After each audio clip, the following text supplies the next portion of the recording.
Just skakeltoere is vir Orania baie belangrik, veral nou dat Afrikaners so internasionaal bespreek word, kan ons nie toelaat dat mense namens ons praat nie.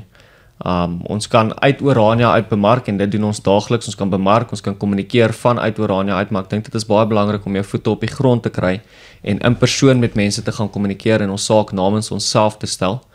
En dit het julle dan nou gedoen in Amerika, dit het julle nou gedoen in Europa, jy is in minder as 'n week terug, ek weet nie waar jy volgende week gaan wees nie. Hoopelik net hier. Dis lekker om te hoor dat Orania selfs in Europese parlemente bespreek word. Ja.